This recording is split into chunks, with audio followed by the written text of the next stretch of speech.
The cargo ship was old and small. It made ugly sounds when it landed. But Tay did not care about that. He only cared about finishing the job. "We are here," said Yoon from the pilot's seat. His voice was nervous. It was always nervous. "Orion, 9 station. Biggest trade hub in this sector." Hana stood up and stretched her back. She had been fixing the engine for 6 hours. Her hands were black with grease. "Finally. I need real food. Not those protein bars." Tay said nothing. He picked up his bag and walked to the door. The door opened with a hiss. Bright light filled the ship. Tay stepped out onto the station's docking platform. The air smelled clean. Too clean. Fake. Orion 9 was massive. The ceiling was so high that clouds formed near the top. Thousands of aliens walked on the wide streets below. Ships of all sizes came and went. It was like a city floating in space. "Look at this place," Yoon whispered. He stood next to Tay with wide eyes. "I have never seen so many species in one place." Hana joined them. She was not impressed. "Big and shiny. But I bet the food is still bad." They walked down from their ship. Almost immediately, the stares began. A group of Kalari stood nearby. They were tall and thin, with silver skin and large dark eyes, beautiful in a cold way. One of them looked at the humans and made a sound of disgust. "More of them," she said to her friends. Her voice was loud enough for Tay to hear. "The weak ones. I do not understand why the council lets them travel." Her friends laughed. One of them pointed at Hana. "Look at her size. So small. One fall, and her bones would break." Tay kept walking. His face showed nothing. Hana's hands became fists. "I will show them small," she whispered angrily. "No," said Tay. His voice was calm. "We are here to work. Nothing else." They walked through the main market. Everywhere they went, aliens looked down at them. Some with curiosity. Most with pity or disgust. The Torak were the worst. They were huge creatures with 4 arms and thick green skin, built like mountains. They did not hide their feelings about humans. One Torak blocked their path. He was bigger than the others. Scars covered his face and chest. "A warrior." "Humans," he said. The word sounded like an insult in his mouth. "What are you doing in this section? This is for traders and warriors, not pets." Yoon stepped back in fear. Even Hana looked worried. The Torak was 3 times their size. Tay looked up at the alien. "We are traders. We have medical supplies to deliver." The Torak laughed. It was a terrible sound. "Medical supplies. Yes, that is fitting. Your kind is always sick or dying. So fragile." He pushed Tay with one of his massive hands. Tay stumbled but did not fall. He did not react. He just fixed his shirt and waited. "Breck!" a female voice called out. "Stop playing with the small creatures. We have business." The Torak, named Breck, smiled with too many teeth. "You are lucky, human. My friend Vora saves you today." He walked away, still laughing. Vora was Kilari. She walked past the humans without looking at them. "Do not mind Breck," she said. "He does not mean harm. It is just. Humans are so low on the species list. Class 7. Minimal threat. Even our children are stronger than your adults." "Thank you for the information," Tay said flatly. Vora finally looked at him.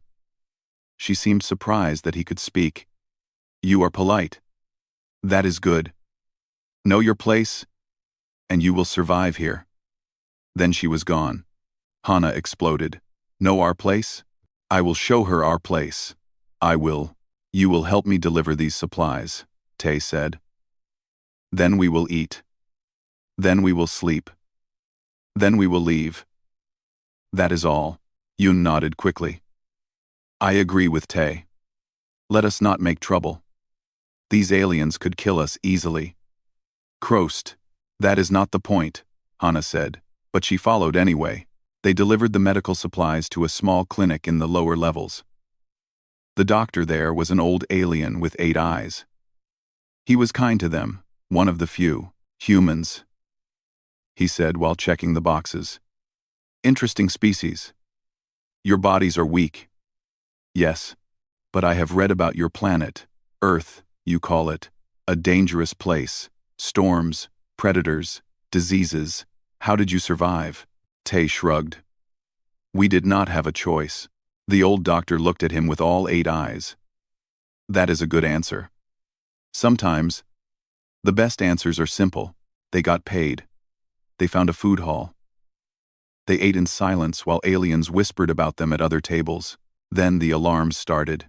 Red lights flashed across the ceiling. A loud voice spoke in 20 languages. The last one was human English. Warning: security breach in lower docks. All citizens move to evacuation points. This is not a drill. The food hall went quiet.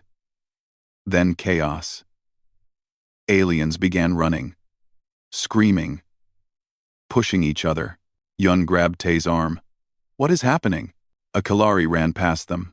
Her face was full of terror. The smuggler ship, she screamed. Something escaped. Something from Keth 7. The name meant nothing to Yun. But Tay saw Breck across the hall. The massive Torak warrior. The alien who had laughed at humans and called them weak. Breck was not laughing now. His green skin had turned pale. His 4 hands were shaking. Tay had never seen fear like that on any face. The lights flickered once. Twice. Then a scream echoed through the station. It was not a scream of fear. It was a scream of death. Something was hunting them. And for the first time, Tay realized that strength and size might not matter at all. The station was dying. Tay could feel it. People ran in every direction. They pushed. They screamed. They fell, and no one stopped to help them. Fear had taken control. Stay close, Tay said to Hana and Yun. Do not run. Walk fast. Stay calm. Stay calm? Yun's voice was high and thin. Did you see Breck's face? That alien could break me in half with one hand. And he was terrified. What could possibly scare something like him? Hana pulled Yun forward. Shut up and move. They pushed through the crowd. Security officers ran past them in full armor. Their weapons were big and advanced, but their eyes were scared. A massive screen on the wall flickered to life. Elder Sola appeared. She was the head of the station, an ancient creature with gray skin and tired eyes. She looked like she had not slept in years. Citizens of Orion 9, she said, please remain calm. We have a situation in the lower docks. A transport ship crashed 2 hours ago. We have confirmed that its cargo has escaped containment. The crowd went silent. Everyone watched the screen. The cargo was a captured specimen from the death world Keth 7, a creature known as a night fang. The reaction was immediate. Aliens screamed. Some collapsed. Others began to cry. A Torak warrior fell to his knees and started praying. What is a night fang? Yun asked. Why is everyone so scared? An old Kalari nearby heard him. She looked at Yun with empty eyes. You do not know? Of course you do not know. Your species is too young.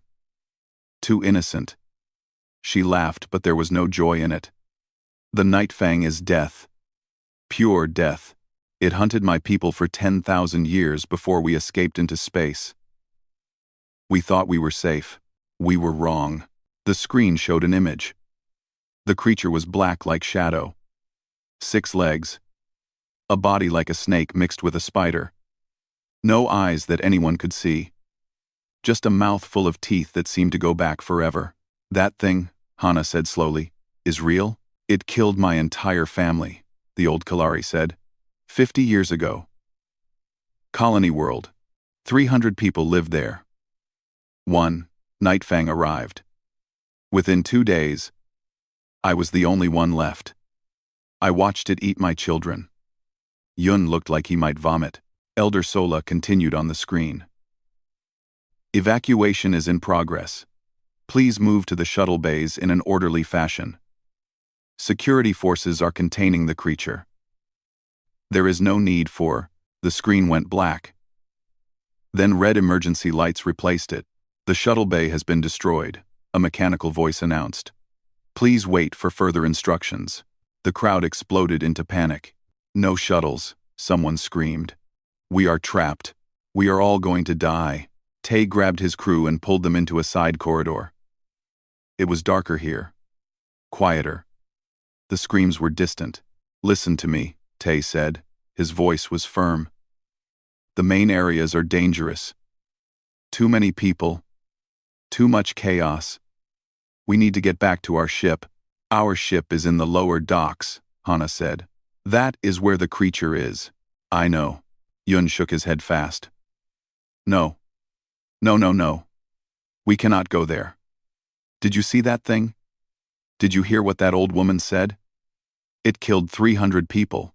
Our ship is our only way out, Tay said. The shuttles are gone.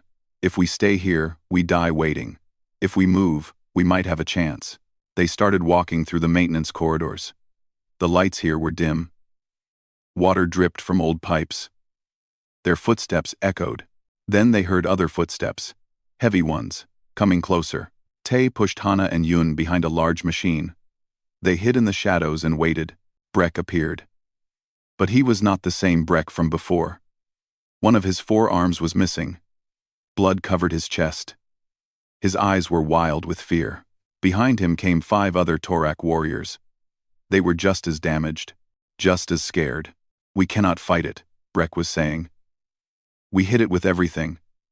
Plasma guns. Grenades. Nothing worked. It moved like smoke. Like shadow. It was there, and then it was not. Then Gorn was dead, then Vax, then... He stopped. He had seen Tay. For a moment, they just looked at each other. The mighty Torak warrior, and the small human. Run, Breck said. His voice was broken. Run and hide. That is all anyone can do now. The hunters have become the prey. He kept walking. His warriors followed. None of them looked back. Yun was shaking. He lost an arm. He lost an arm and he ran away. What chance do we have? Hana looked at Tay. He has a point. We are not warriors. We do not have weapons. We are just cargo haulers. Tay was quiet for a long moment. Then he opened his bag. Inside were medical supplies. Bandages. Medicine. Tools. I was not always a cargo hauler, he said softly. What do you mean? Hana asked. Before this job, before the ship, I was a military medic. Frontier colonies. I have seen creatures that the galaxy says do not exist. I have treated wounds that doctors said were impossible to survive. He looked at his friends. Everything alive has a weakness. Everything. It is just about finding it. He pulled out a small computer pad. His fingers moved fast. Medical files. Biology reports. Everything the galaxy knew about Nightfangs. It hunts by sound. He said. It sees heat. It is fast, but it cannot run forever. It needs to rest. It needs to eat. It needs to breathe. He looked up. It is not a god. It is an animal. A very dangerous animal. But still just an animal. So what? Yun asked. You want to fight it? Tay shook his head. No. I want to trap it. The lights flickered. Somewhere in the distance, a scream cut short. The Nightfang was getting closer. And Tay was already making plans. They moved through the dark corridors like ghosts. Quiet, careful. Every sound made them stop and listen. Tay led the way. His eyes never stopped moving. Checking corners. Watching shadows. His body was tense. But his face was calm. Where are we going? Hana whispered. Storage area, Section 7. Our cargo ship is past that. But first we need supplies. Yun stayed close behind them. He jumped at every sound. Supplies? What supplies can help us against that thing? You will see. They reached the storage area. It was a massive room filled with boxes and crates from 100 different worlds. Tay moved between them like he had a map in his head. Here. He opened a large crate. Inside were metal cables.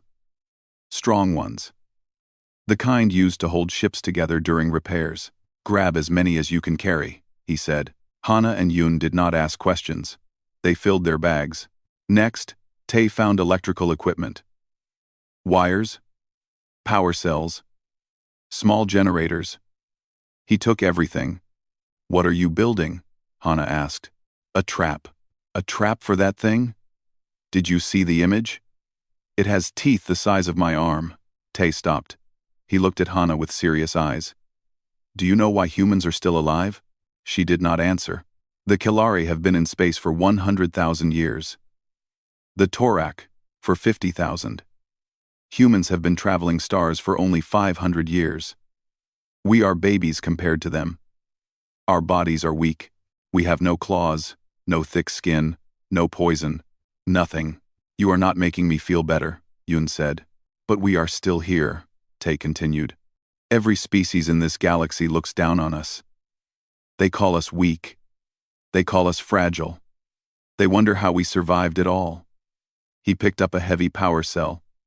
Like it weighed nothing. "They do not understand. Earth is a death world. Our home planet tried to kill us every single day. Ice ages, volcanoes, diseases that killed millions, predators that could eat a Torak for breakfast." Hana and Yoon listened in silence. "We survived because we never stopped fighting.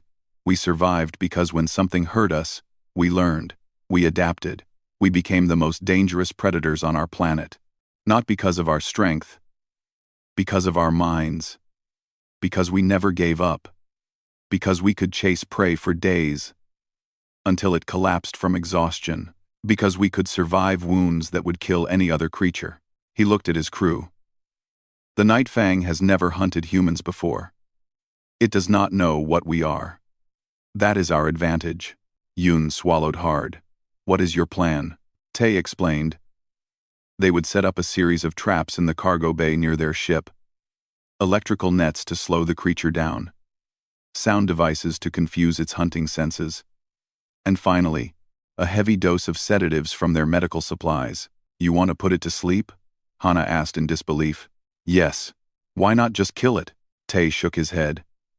"Every species has tried to kill Night Fangs. They all failed. The creatures are too fast. Too strong. Their skin can resist most weapons, but no one has ever tried to simply make one sleep.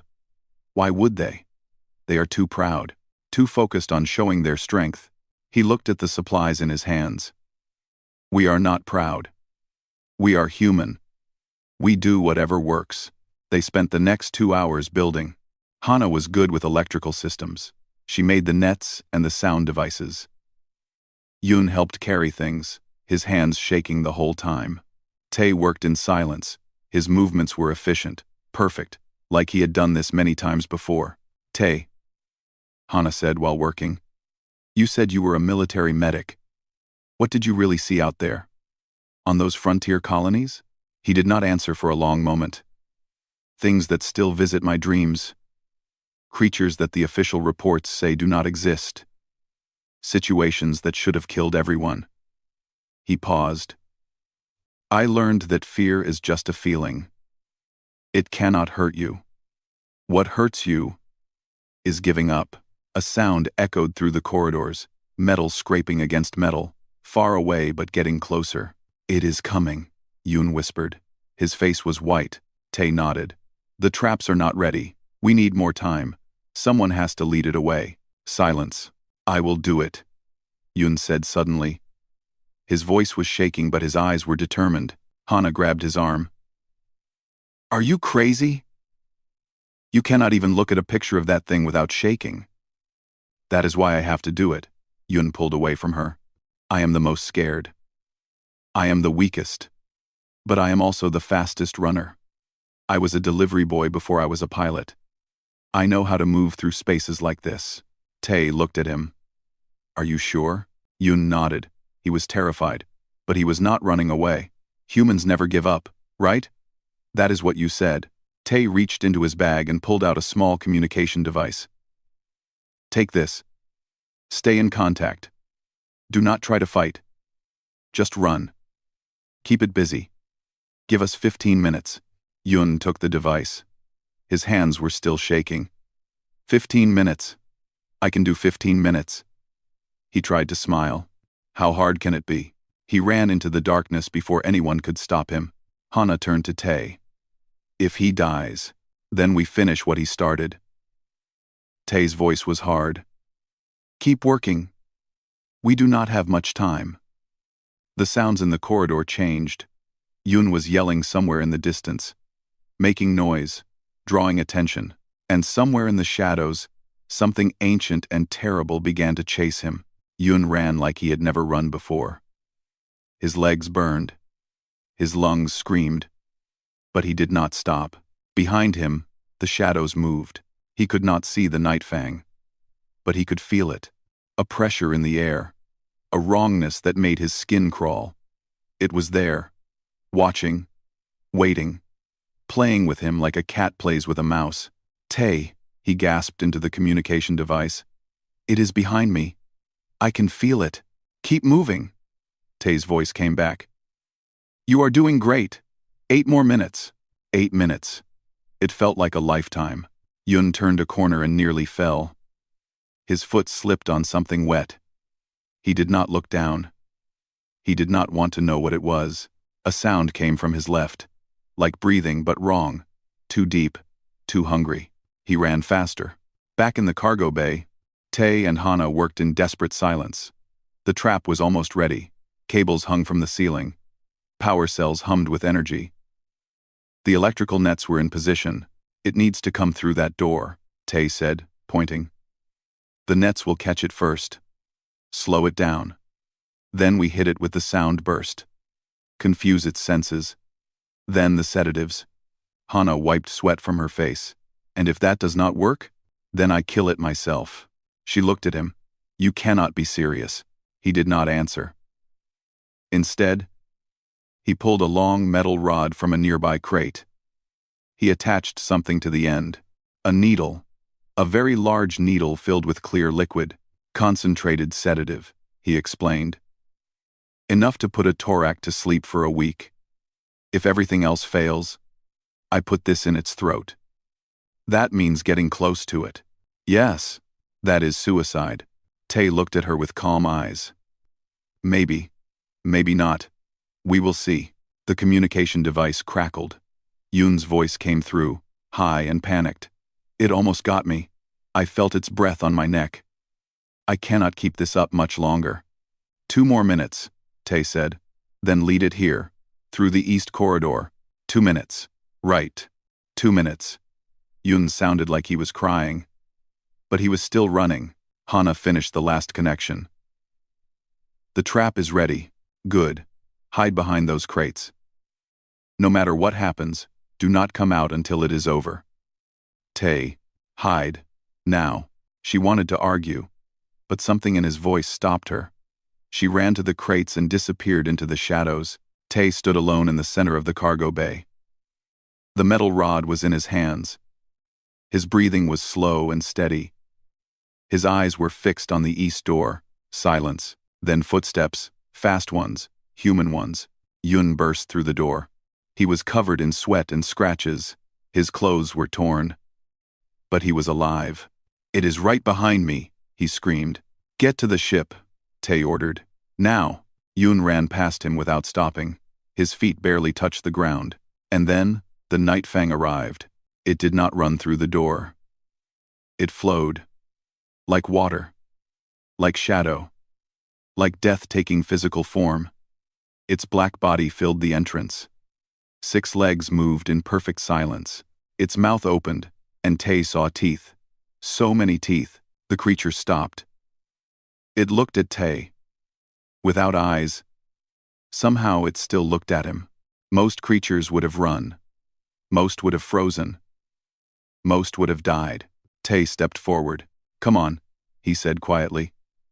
Come and get me. The Night Fang lunged. The electrical nets dropped from the ceiling. They wrapped around the creature's body. Blue lightning crackled across its black skin. The Night Fang screamed. It was a terrible sound, the sound of rage and pain and hunger. But it did not stop. It tore through the nets like they were paper. Cables snapped. Sparks flew everywhere. The creature was wounded but not stopped. Tay pressed a button on his device. The sound burst activated. High-frequency noise filled the room. Invisible waves of sound that would destroy the hearing of any normal creature. The Nightfang stumbled. Its legs went unsteady. It shook its head in confusion, but it did not fall. It adapted.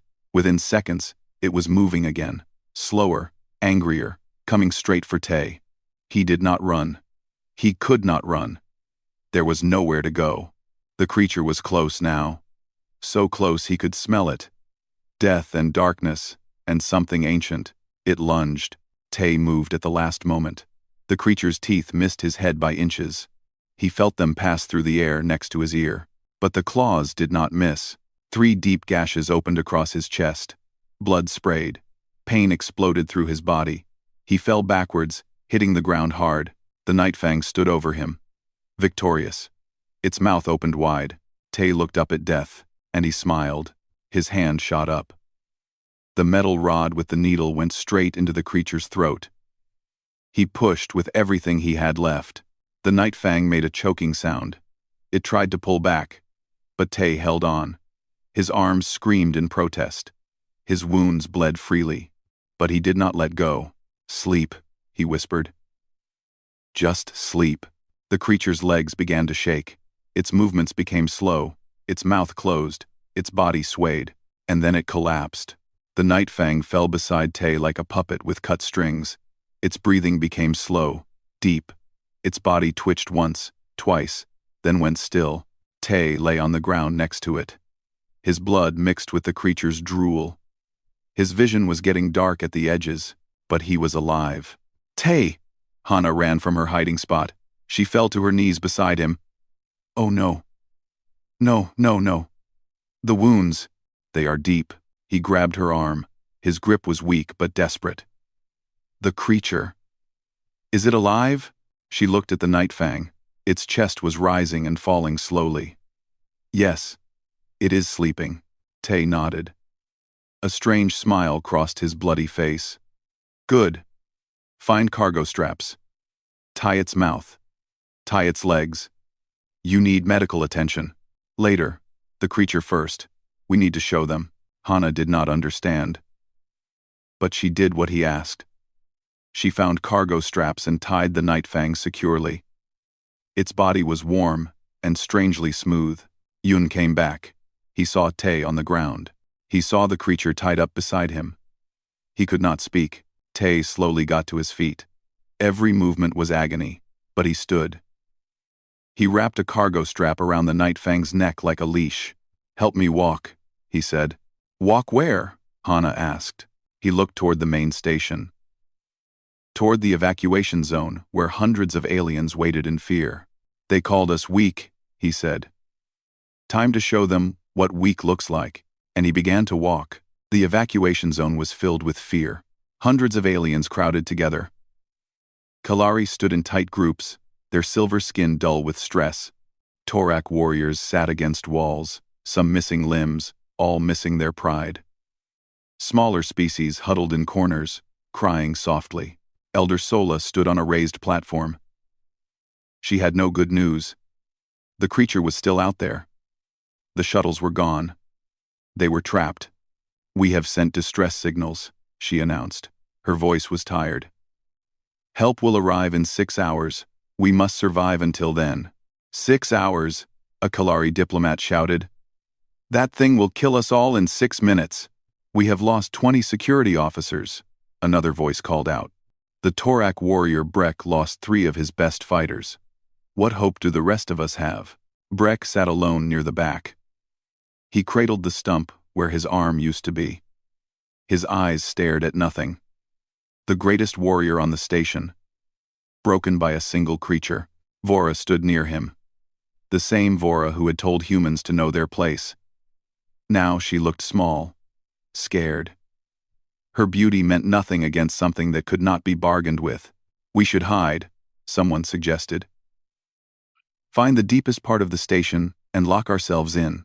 "That will not work," Elder Sola said. "The Nightfang can smell fear. It can hear heartbeats through walls. There is no hiding from it. The crowd began to panic again. Some screamed, some prayed, some simply sat down and waited for death. Then the doors opened. Everyone turned. Security officers raised their weapons. For a moment, no one moved. A figure stood in the doorway. Small, human-shaped, covered in blood. It was Tay. He walked slowly into the room. Each step seemed to cost him pain. His clothes were torn. 3 deep gashes crossed his chest, still bleeding. One arm hung at a bad angle. His face was pale from blood loss, but his eyes were alive, clear, unbroken. Behind him, he dragged something. At first, no one understood what they were seeing. The shape was too big, too impossible. It could not be real. Then they saw the 6 legs, the black skin, the mouth full of teeth, the night fang. Tay dragged it by a cargo strap like a man walking a dog.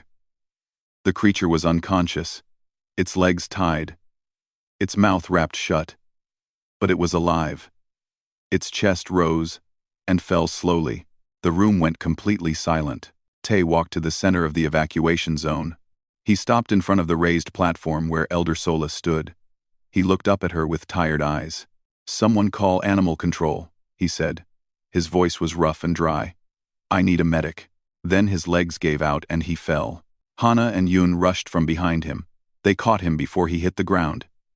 They had followed him the whole way, watching in amazement as he made the long walk from the cargo bay. For a long moment, no one moved. No one could. Breck was the first to react. He stood up, ignoring his wounds, and walked toward the human. He stood over Tay's fallen body and looked down at the Night Fang, the creature that had destroyed Torak war parties for generations. The monster that had haunted Kalari nightmares since before they reached the stars. The thing that nothing could stop. Tied up, captured, by a human. Breck fell to his knees. Not from weakness, from something else. His remaining 3 hands touched the ground in front of Tay. "I was wrong," he said. His voice cracked. "About you. About all of you. I was wrong." Vora approached next. Her steps were slow, uncertain. She looked at Tay like she was seeing him for the first time. "How?" she asked. "How did you do this?" Hana answered. Her voice was proud despite her exhaustion.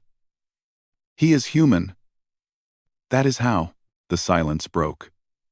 Aliens began moving toward the humans. Not with disdain this time. Not with pity. With something new. Something like respect. Something like awe. A young Kalari child pushed through the crowd. She was small and frightened, but curiosity was stronger than fear. She stopped in front of Tay and looked at him with huge dark eyes. "Did you kill the monster?" she asked. Tay opened his eyes. He was barely conscious, but he heard her. "No," he said softly. "I just put it to sleep." The child looked at the Night Fang, then back at the human. "You are very brave." He managed a weak smile. "I was very scared, but you still did it." "Yes. Humans do not know when to quit." Medical officers finally arrived. They lifted Tay onto a stretcher. They worked on his wounds while aliens watched from all sides. Elder Sola descended from her platform. She walked past her own people until she stood before Hana and Yun. "What are your names?" she asked. "I am Hana." "This is Yun. And the one who caught the Night Fang?" "Tay. Just Tay." Elder Sola nodded slowly. "I have led this station for 60 years. I have seen warriors from 100 species pass through these halls. I have never seen anything like what I saw today." She looked at the unconscious creature. Then, at the wounded human being carried away. "We called your species weak," she said. "We thought you were barely worth noticing." "We were fools." Yun laughed nervously. "We get that a lot." Later, Tay woke up in a medical bay. His wounds had been treated. His arm was in a cast. Machines beeped softly around him. Hana sat beside his bed. "You are an idiot," she said. But she was smiling. "Did it work? See for yourself." She pointed to the window. Outside, dozens of aliens stood. They pressed against the glass, trying to see the human who had done the impossible. Some waved. Some bowed. Some just stared in amazement. "You are famous now," Hana said. Tay groaned and closed his eyes. "I just wanted to finish the delivery job." Yun appeared in the doorway. "You have visitors." Breck entered first. The massive Torak warrior looked strange without all his usual confidence. He approached the bed slowly. "I owe you a debt," Breck said. "My people have a ritual. When someone saves your life, they become family." Tay opened one eye. "I do not need family." "Too bad. You have it anyway." Breck gave him a strange smile. It looked wrong on his scarred face. "Besides, I need to learn how you did that. Torak warriors have hunted Nightfangs for 10,000 years. We never caught one alive. A human does it on his first try. This is shameful for us." "It was not about strength," Tay said. "It was about understanding." Breck nodded slowly. "Yes, I am beginning to see that." He raised his remaining 3 arms in a formal salute, a gesture of deep respect among his people. "The Torak will remember this day," he said. "The day a human taught us what true strength means." Then, he was gone. Vora came next. She looked uncomfortable, like she was about to do something that cost her pride. "I apologize," she said quickly. "For what I said before. About knowing your place. I was arrogant and foolish." Tay shrugged. "It hurt. It is okay. We are used to it. That makes it worse, not better." She paused. "I have already sent a report to the Kelari government, recommending that they change how we classify human species. You deserve better than Class 7. What class will we be?" She smiled. It was the first genuine smile she had given a human. "That is for the council to decide. But I think they will listen to me. After today, everyone will listen. When it comes to humans." She left. More visitors came. Aliens that Tay did not even recognize. They brought gifts. They spoke words of thanks. They asked to shake his hand. Through it all, Tay just wanted to sleep. Finally, the room was empty. Just Tay, Hana, and Yun. The 3 humans who had done the impossible. "So," Yun said, "what do we do now?" Tay thought about it. "Finish healing, fix the ship, find another job." Hana laughed. "That is it? We just defeated a Nightfang, and you want to go back to hauling cargo? It is what we do. We could be famous. We could be heroes." Tay shook his head. "I do not want to be famous. I just want to keep flying. Keep working. Keep living." He looked at his friends. "That is what humans do. We survive. We adapt. We move on." Hana and Yun exchanged looks. Then they both smiled. "Fine," Hana said. "But I am asking for a raise." 3 weeks later, the small cargo ship left Orion 9. It was still old. It still made ugly sounds. But its crew was alive and together. Behind them, the Galactic Council quietly updated their species classification database. The entry for humanity had been changed. The old designation was gone. The new one read, Class 1, Do Not Engage. And somewhere in the vast universe, other species began to whisper stories about the weak little creatures from the death world, called Earth. The ones who would not quit. The ones who caught monsters. The ones called humans.